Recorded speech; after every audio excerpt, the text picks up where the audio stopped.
We appreciate you watching and listening to the Dead Jeff Show. Please like and subscribe and tune in for more videos. Let's talk about the college football playoffs. Now, look, you guys know I'm an Indiana fan. It's obvious, right? There's the helmet.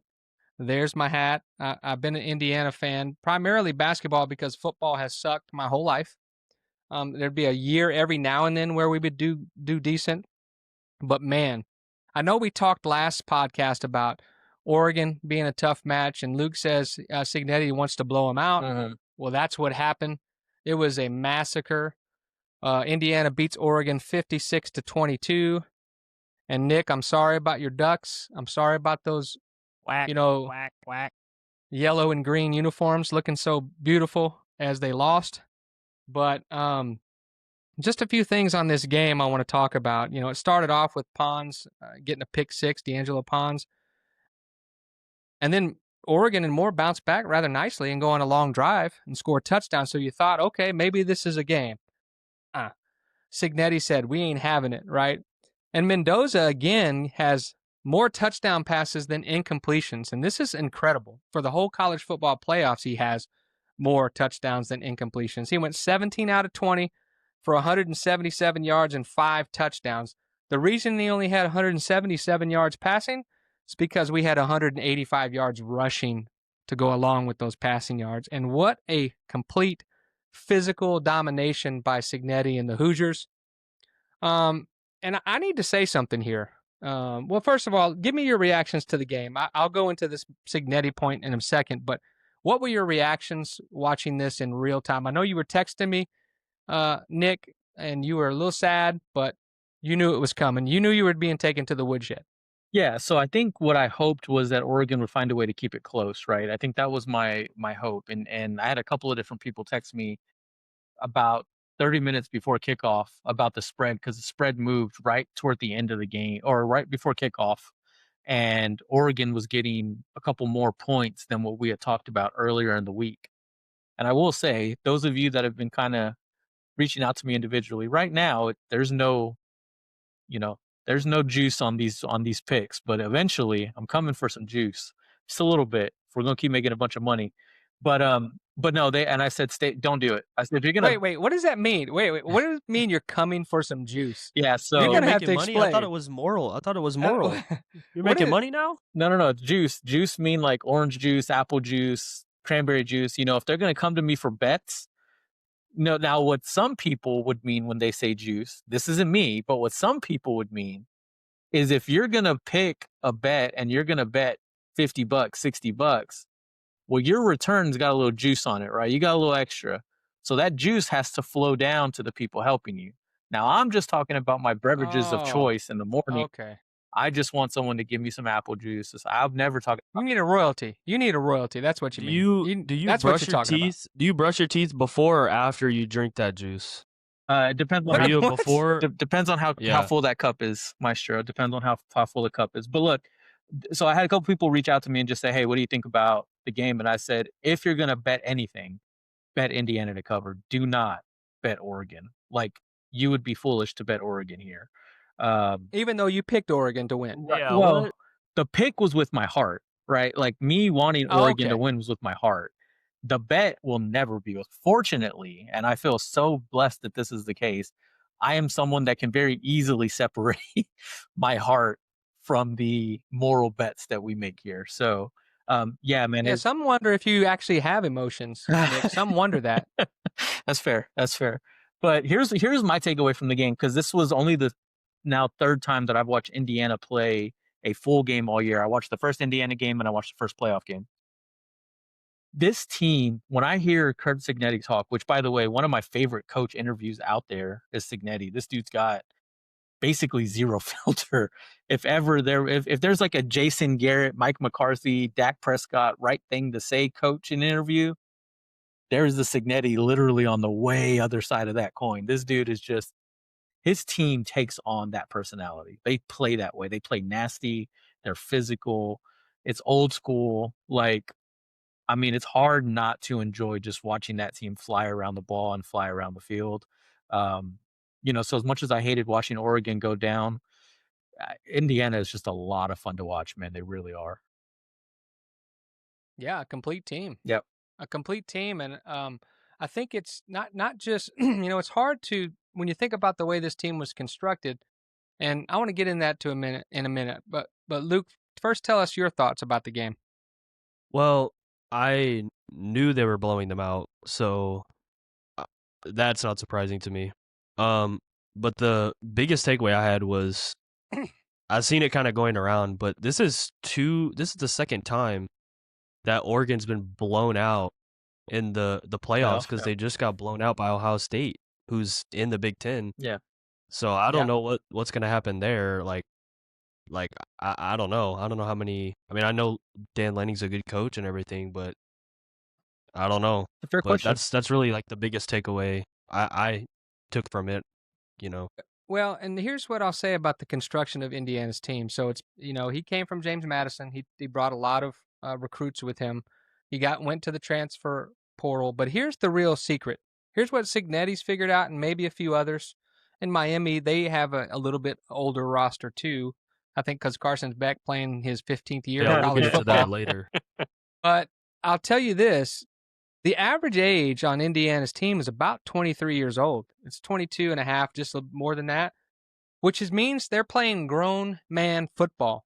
That means you got 22, 23-year-olds going against 18 and 19-year-olds. And you might not think that's a big deal, but it is a huge deal when it comes to physicality. And I think that the other thing is, so Signetti's, that's his formula. That's what he's doing. And he said that he goes in the portal and looks for production over, you know, what do you say? Production over Prestige. potential, Potential. and prestige. He doesn't go for 4 or 5 star guys who haven't produced. He'll go for the 2 and 3 stars that have produced at a higher level and outproduced their potential. So I really like that mindset. But the thing is, the thing that he does well is he's brought them all together, and they really love playing for each other. I almost said with each other, but taken Yeah. out of context, Yeah. that might be funny. But anyway, they've just really gelled. And you texted me something during the game. It said "Team of Destiny." Sounds like looks like Indiana's a team of destiny, and I've never heard that in my life said about Indiana football. But I Never. sure am glad, and I'm really enjoying this year. And it's not over. We got one more game left, but Signetti and the Indiana Hoosiers finding a new way to do it with the NIL and the transfer portal. And I'm really impressed that they've been able to do this and gel so quickly and so awesomely together.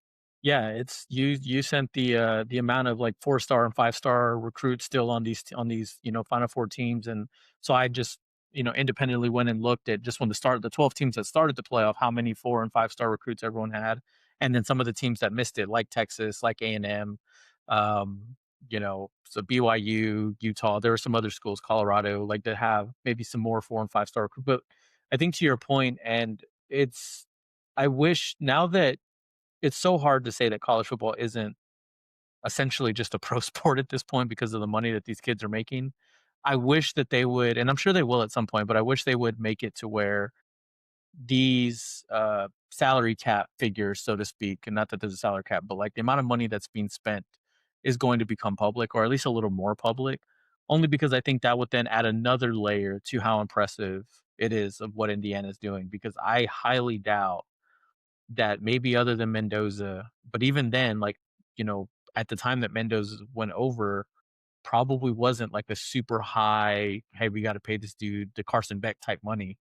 Because I what I read was Beck got way more money than he would have gotten as a first round pick going from Georgia to Miami. So Of course. Yeah. so I think, yeah, just Well, that's another component, right? He's obviously not overspending for talent, to your point. He is getting guys that are grit, they're grind, they're playmakers, not show and go. They're all grit and determination. yeah, and the thing is, in perspective, the average age of the Green Bay Packers is 25. So just think about that when you're thinking about Indiana being at 22 and a half, 23 years old. And I think we're going to see this trend continue as long as you just said with the dollars flowing in. I mean, Texas Tech just paid $5 million for their quarterback next year, which, and they were in a bidding war with others to get him. And so you did see Mark Cuban on the field, and he's got big dollars.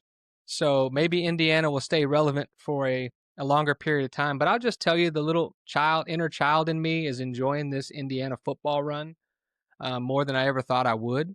Number one, I never thought I would live to see this day, but that's how things change.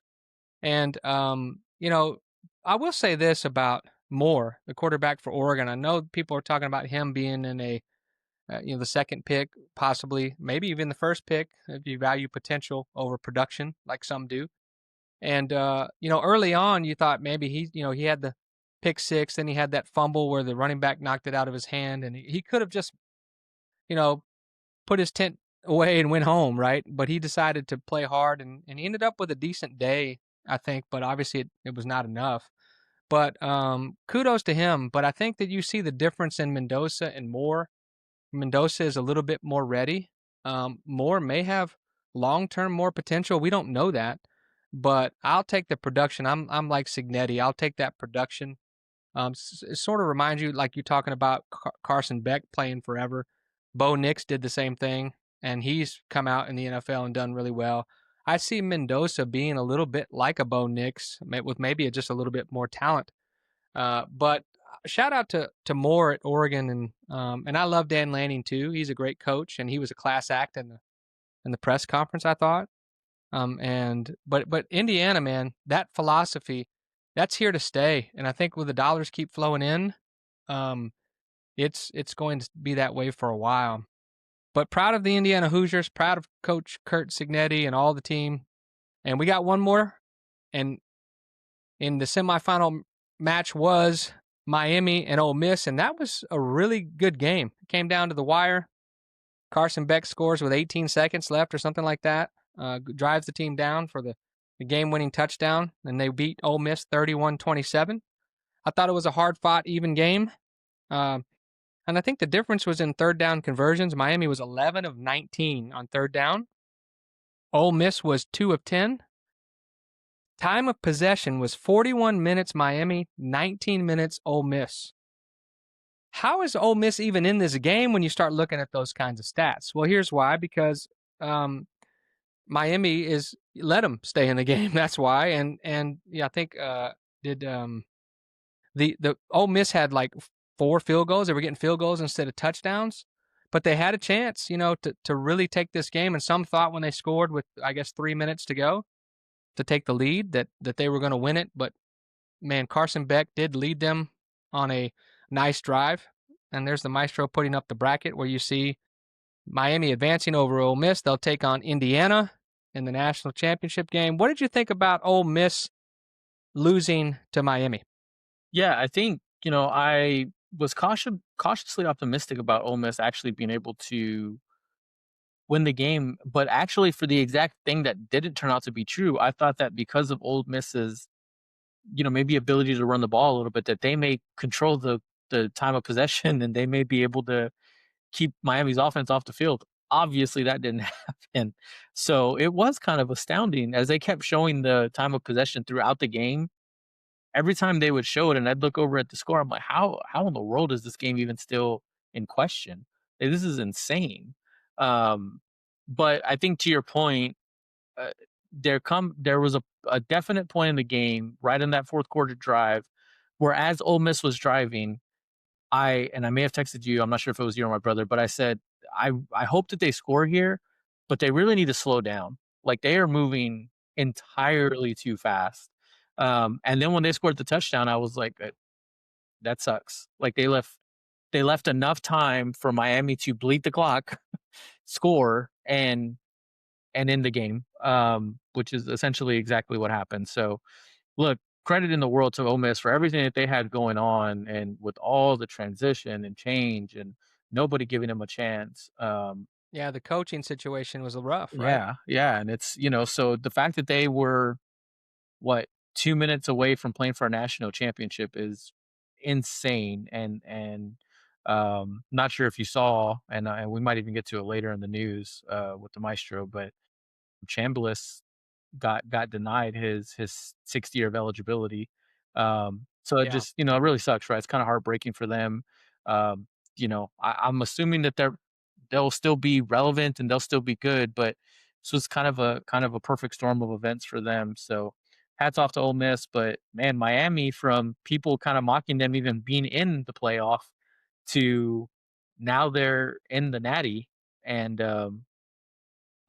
one more to go for Miami. I think Indiana should be the favorite. I think Indiana will win the game, but Miami keeps proving people wrong. So there's just that outside, and I know Signetti won't let them get ahead of themselves.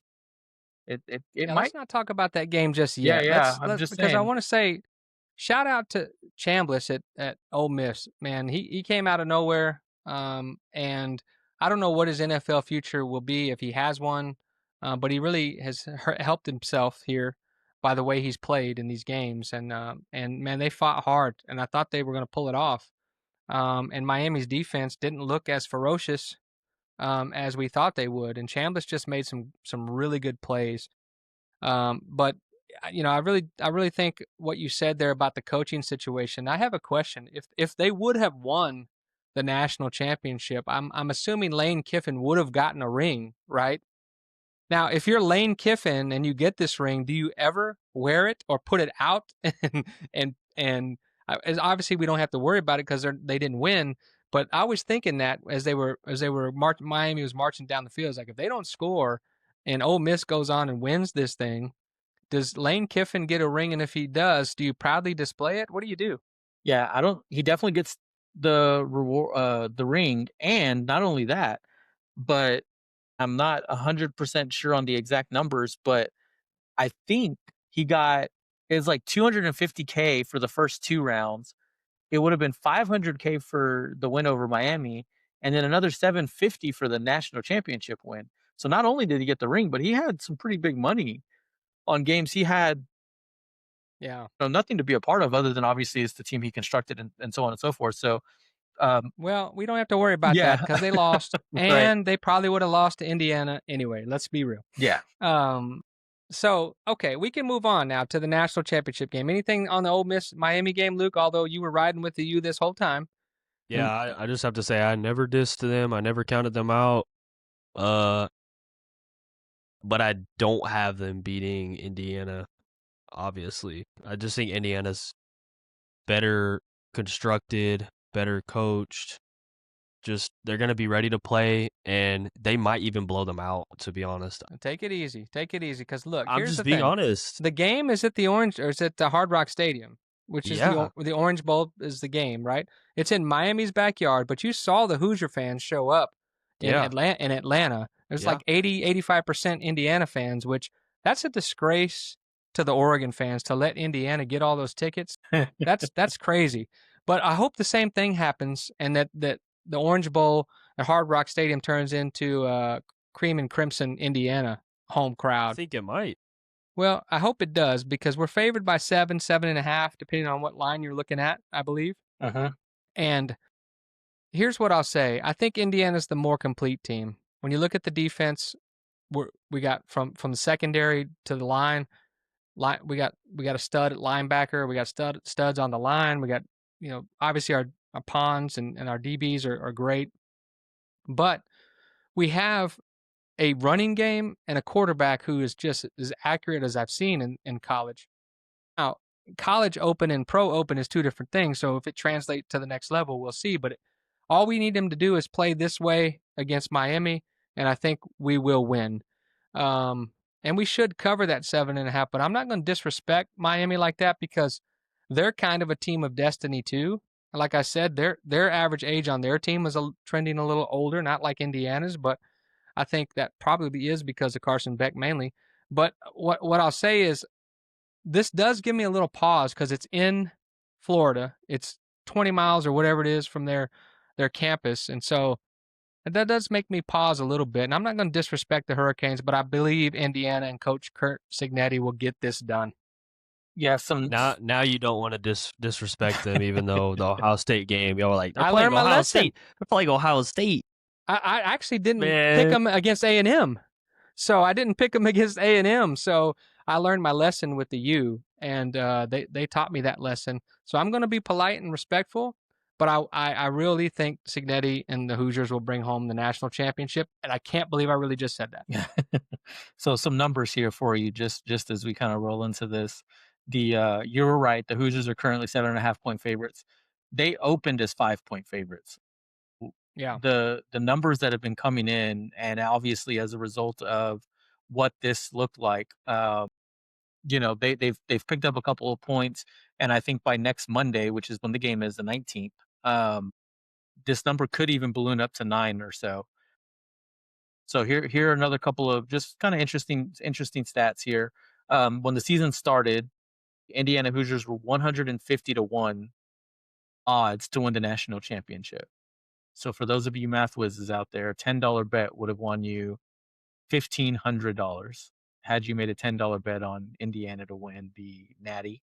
Um, Dang as That's it. crazy. as a 7.5 point favorite over the last 10 seasons, regardless of playoff, bowl games, regular season, just in college football, 7.5 point favorite means you win 75% of the time, Well, according don't to. jinx us, Hey, man. I'm Stop just. stop These are spitting stats. out stats. These are stats, man. These are just stats. And then the last one that I think will be probably not necessarily even interesting, but I think the amount of times that It's not going to be interesting, but I'm going to bring it up. I'm gonna say it just because it's such a weird stat to even have anyway. It's ESPN stats and research.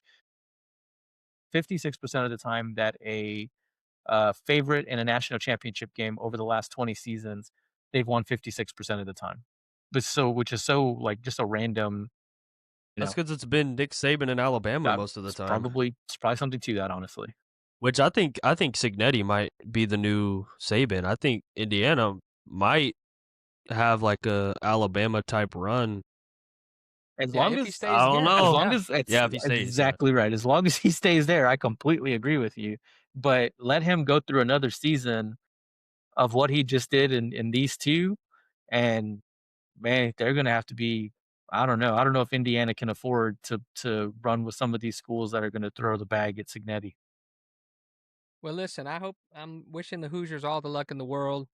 I'm not going to get too cocky, but I really feel strongly that they're going to bring this home and get this done just based on the way they carry themselves, the business trips that they take, the way they talk, the way they play for each other, the way the coach keeps them focused. Miami's going to have to do something special to beat them. Uh-huh. So let's go IU. Let's get it done. Let's bring it home. Go Big Red. Let's get it done. And I don't have a good rah rah speech. I'm not Kurt Signetti, but let's Google him. He wins. So let's go win it.